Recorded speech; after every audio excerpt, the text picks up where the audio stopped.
Assalamualaikum warahmatullahi wabarakatuh. Izin memperkenalkan diri, nama saya Nabila Aisyah dengan NPM 211705136 dari kelas B. Dalam video ini bertujuan untuk memenuhi tugas 4 pengantar organisasi komputer saya dalam menjelaskan aritmatika komputer. Di sini ada submateri yang akan saya bahas. Yang pertama, unit aritmatika dan logika, yang kedua rangkaian-rangkaian utama dalam melakukan perhitungan ALU, yang ketiga representasi integer, yang keempat integer aritmatika, dan yang terakhir floating point. Yang pertama, saya akan membahas tentang unit aritmatika dan logika. Di sini, aritmatika dan logika adalah salah satu bagian dari sebuah mikroprosesor yang berfungsi untuk melakukan operasi hitungan aritmatika dan logika.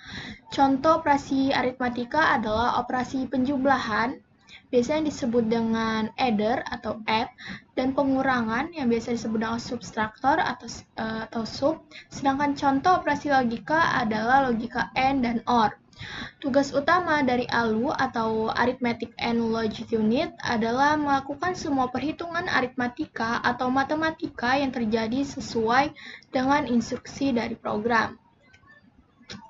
Selanjutnya di sini ada struktur dari ALU. ALU memiliki komponen elektronika yakni sekumpulan transistor yang diberi nama dengan logic gate. Fungsi dari logic gate itu sendiri untuk melaksanakan operasi aritmatika dan operasi logika. Susunan dari logic gate ini dapat melakukan perintah perhitungan matematika lebih lengkap seperti add untuk menambahkan bilangan.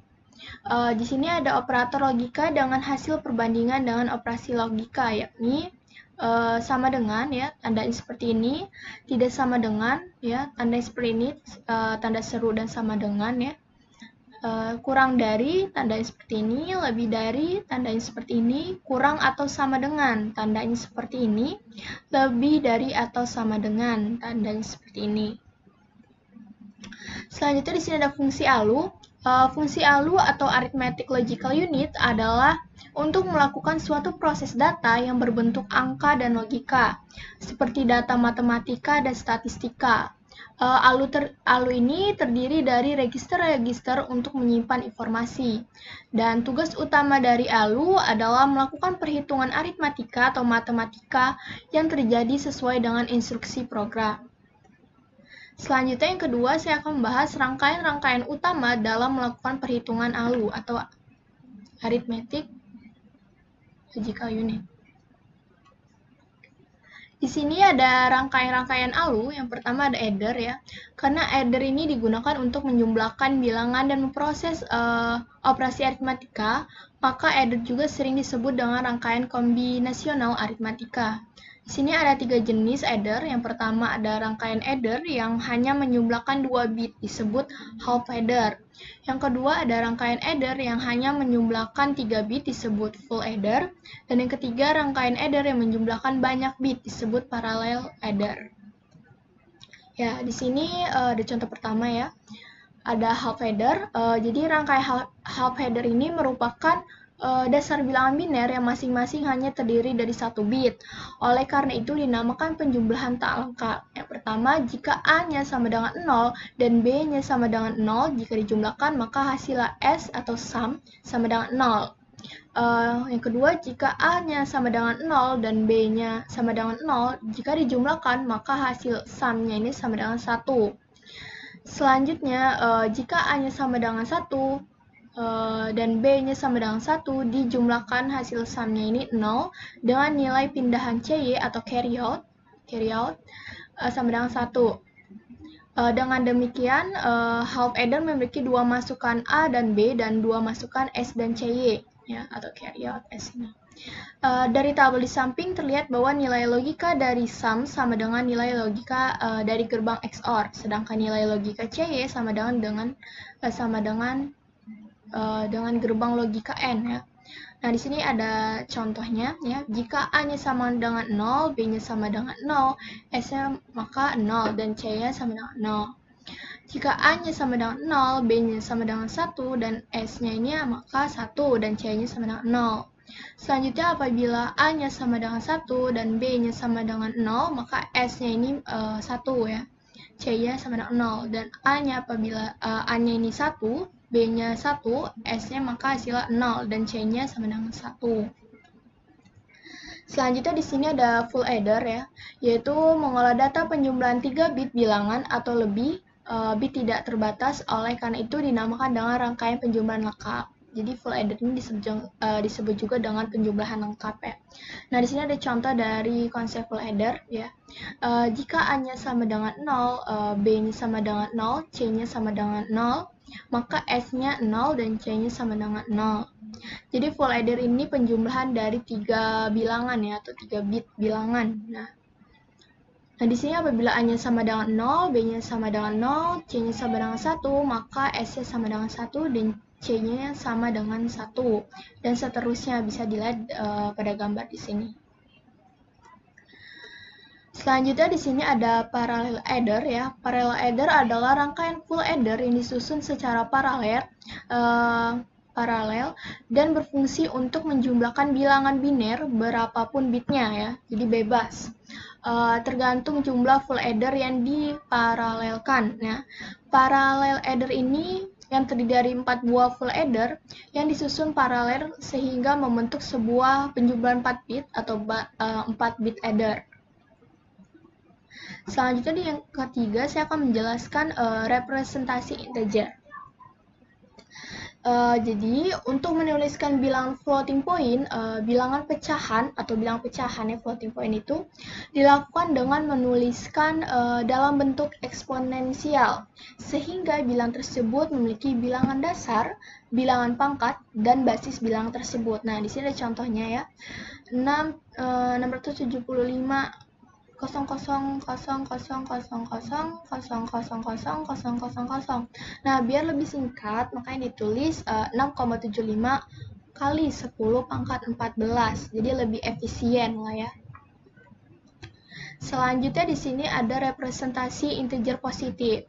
Nah, seandainya semua integer positif dikonversi ke biner biasa, tinggal disesuaikan dengan panjang bit register yang tersedia. Misalkan, data akan disimpan dalam rek 8 bit. Nah, maka bila binernya itu 0,0000000 sama dengan 0.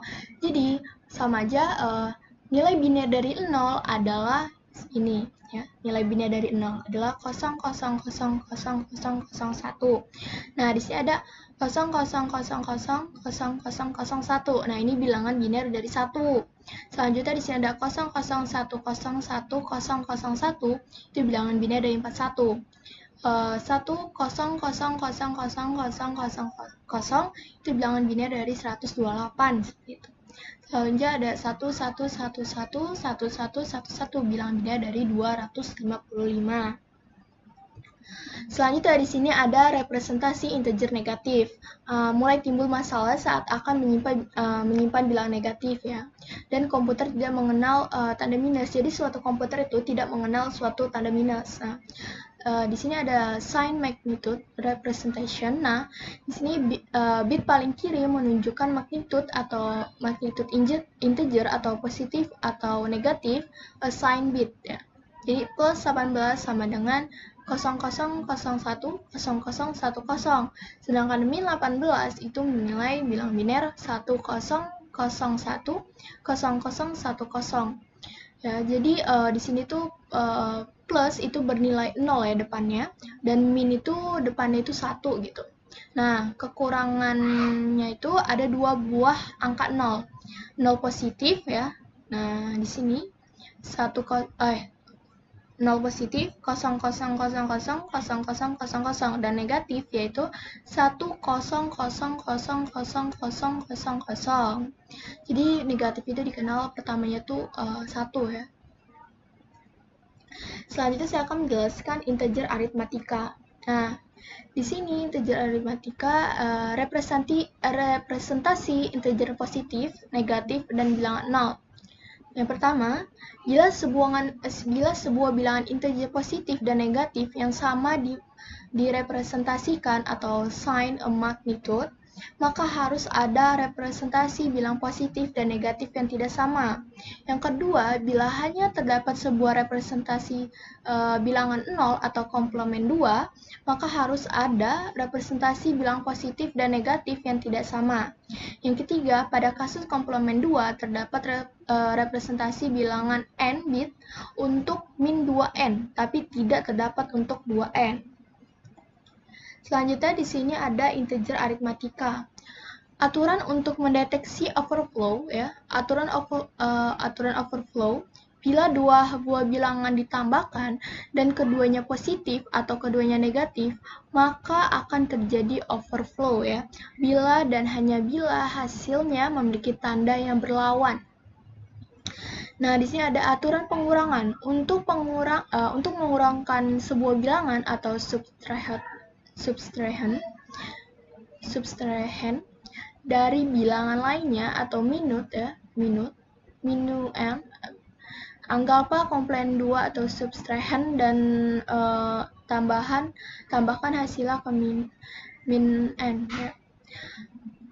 Pembulatan ya. Teknik pembulatan sesuai dengan standar IEEE adalah sebagai berikut ya. Di sini ada 4.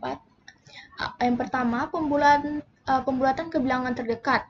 Maka hasilnya dibulatkan ke bilangan terdekat yang dapat direpresentasikan. Selanjutnya yang kedua, pembulatan ke arah. Maka hasilnya dibulatkan ke atas ke arah tak terhingga positif. Yang ketiga, pembulatan ke arah ya. Itu hasilnya dibulatkan ke atas ke arah tak terhingga negatif. Dan yang terakhir, pembulatan ke arah 0. Maka hasilnya dibulatkan ke arah 0. Selanjutnya yang terakhir saya menjelaskan tentang floating point. Jadi floating point arithmetic merupakan sistem penempatan titik desimal dengan cara membagi kalimat menjadi dua bagian. Satu, bagian berisi angka pecahan, sebagian lainnya merupakan eksponen dari 10. Posisi efektif dari titik desimal akan berubah ketika eksponennya diubah. Sistem ini digunakan untuk menyatakan hasil perhitungan yang sama besar atau sangat kecil. Operasi ini terdiri dari penambahan atau disebut dengan adder, pengurangan subtraktor, perkalian, dan pembagian. Ya, mungkin sekian penjelasan dari saya. Mohon maaf apabila ada kesalahan kata dan kekurangan kata. Saya ucapkan terima kasih kepada Bapak Febi Eka Febriansa. Saya akhiri. Wassalamualaikum warahmatullahi wabarakatuh.